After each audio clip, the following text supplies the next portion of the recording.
You like music, right? Probably even have a favorite song or artist that you could name just like that. Have you ever wondered why music sounds good to humans? Or where this thing called music theory even comes from? Or what does it do to make songs sound good? Over the last millennia, humans have been experimenting with music theory ever since Gregorian chants, and it's changed heuristically through trial and error until we refined it in a way that creates much more pleasant sounding songs. And in the last couple centuries, we actually have the research to understand why this is. So I'll be taking you through that in this video, and we'll be understanding why does music theory make songs sound good to human ears. So what is it that makes music sound good? I mean, we don't just hit things with sticks and then call it a day and it's perfection. It's the way that these sound waves interact with our ears and they kind of like tickle your brain. It is very specific to humans. You won't see a cat vibing to the latest Taylor Swift song. So every sound either repeats or it doesn't. And they all have these frequency waves that characterize what we hear and why. Musical frequencies are very similar to ocean waves, actually, and they often repeat in specific patterns that make them sound nice or harmonic. In Western culture specifically, we categorize our musical notes into 12 distinct frequencies that repeat every time they double, or every time they go up an octave. And these 12 notes aren't just for a piano, they're also the same 12 notes we play on a guitar or a flute or a tuba, and the instrument matters a lot less than the fact that we're playing the same notes together. Now, I want to stop for a second because these octaves are quite important to how humans perceive music. This note here is A at 220 hertz, so it's repeating 220 times per second. And the next note, that's an A, is 440 times per second. So we as humans have a logarithmic scale of hearing, which means this note, when it's twice as high, is heard as the same thing. It kind of tickles the same spot of your ear. And same thing with the next A that's even higher up, that's 880 hertz. So the difference in between this A and this one is half as far as the difference between this A and the next one. And this goes all the way up your piano or all the way up your musical scale, and it gets wider distances as you get higher up. And that's just the way that our ear or our basilar membrane vibrates at those specific frequencies, which is really cool, actually. Now, out of all the possible musical notes, when we're making a song, we usually choose something like 7 specific frequencies out of the 12 and build our song around that. And those aren't just chosen randomly either. They're very specific in how they sound and how they move. So here we have a C major scale made of 7 different notes. And you may recognize this almost as the do, re, mi, fa, sol, la, ti, do that is often sung to children. And that's one of the ways that we learn music at a younger age. These notes, as you can kind of see here on the piano, there's a couple spots where instead of going up by 2 keys, they go up by just a single key. So between E and F, we get a smaller distance between the notes, same as between the last two in the scale, between B and C. And these actually kind of create the foundations of a musical key, and we use these a lot in songs. So this note here, the 7th note of a musical scale, is called the leading tone, and it feels kind of unresolved and dissonant, and it creates tension. And you add release to that tension, and you go back home to your home base of the key, or that first note, which is in this case the C. That can also happen at any different point along the piano. So these are some of the most key notes to a scale, as well as the 5th note of the scale, the G. starting at the first note, the fifth note, the seventh note, and then back to the first, or in this case, up an octave means the eighth note in the scale, is a lot of how we build that tension and release of songs, which is so critical to creating songs these days. One of the coolest things about this system is you can take this structure and change it around to get a different musical key.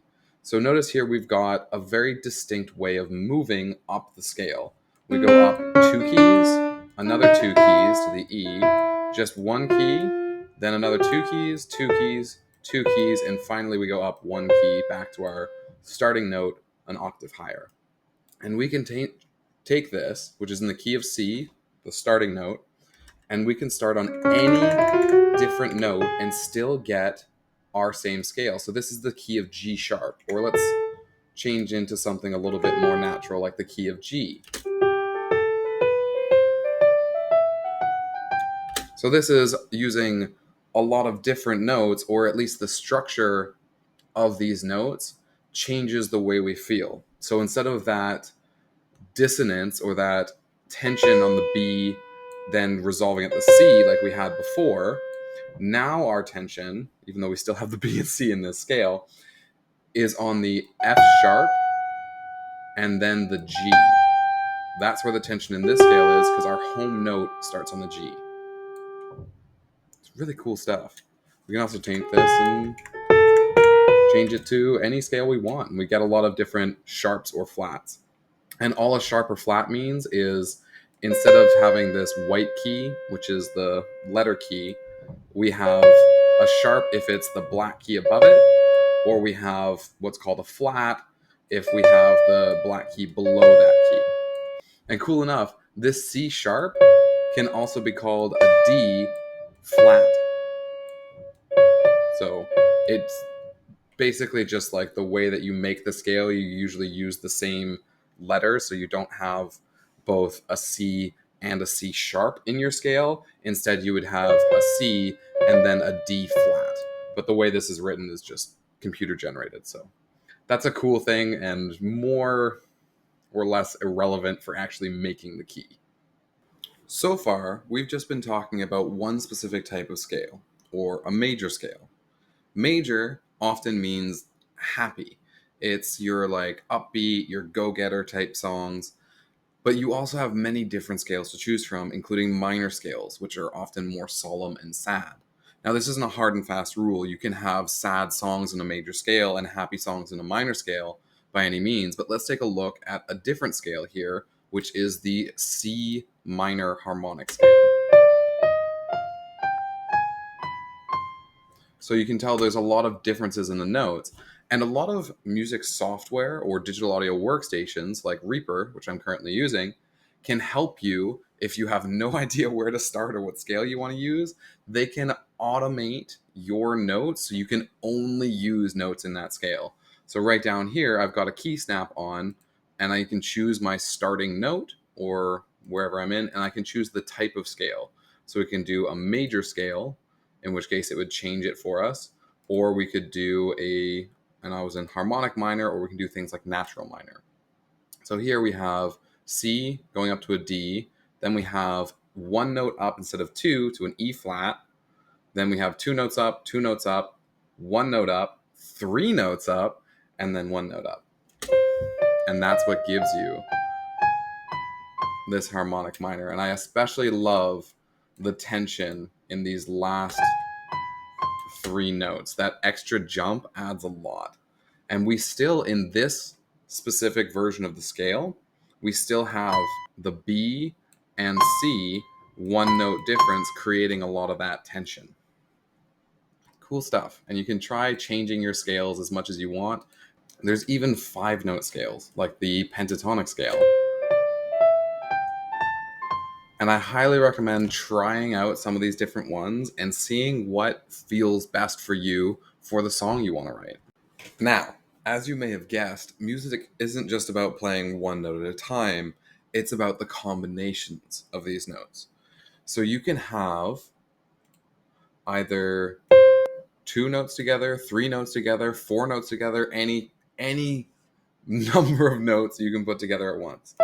If you have 2 together, that's usually called an interval. And you get those 2 frequencies overlapping and interacting with each other. Whereas when you put 3 notes together, we usually call that a chord in music. And most songs are based on chords. And almost every chord is based on parts of your musical scale. And you often skip one note to go up to the next. So in this case, we have a C major scale, and we skip the note D, go straight to E, and then we skip the note F and go straight to G to create a C major chord or a triad. And then once we have this chord, we can go elsewhere. So we can try something like an F major chord,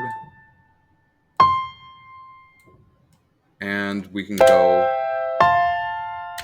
any which way from here to try and create that sense of harmony and dissonance, then back to harmony, that conflict and resolution that we get in our songs. Now, you're probably wondering, why do we skip every second note when making a chord? Or where did that all even come from, and why does it sound good to your ear? The trick is actually mathematical. You see, all the different frequencies inside of a chord interact with each other and they overlay on top of each other. So let's say you have your first note, which is an A, and that's at 200 hertz. Then you have your second note above it, which is a C sharp at 250 hertz. And then the third note above that is an E at 300 hertz. So all 3 of those frequencies, they hit the same exact zero spot, or they kind of fit together every 3000 hertz.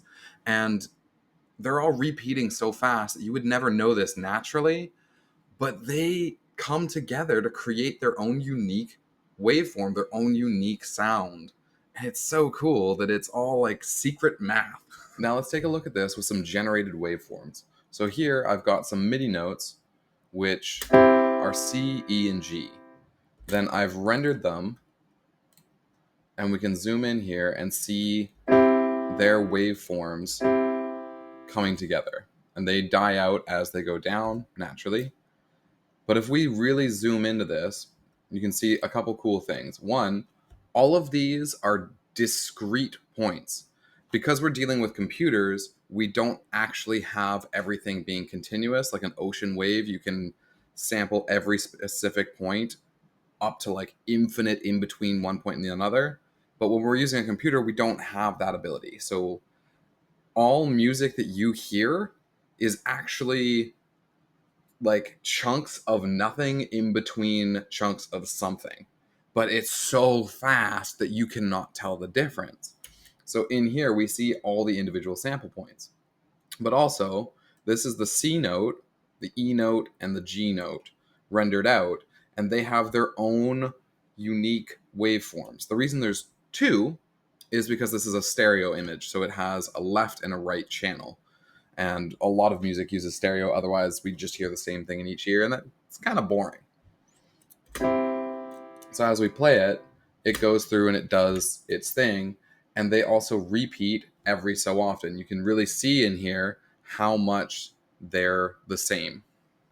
So now, if you look at all 3 of these notes zoomed out more, and we stack them, it doesn't really look like much. That's when we're playing our chords together. But if we go back in here and we zoom in, you can see how they're overlapping. And then the really cool part is you see where they come back together and they repeat their pattern. So right here, it starts off with its attack and then chunks out until it gets to the same point. And then you'll see these coming together again throughout the entire time, where they all reach 0 together or they all come back to the same points.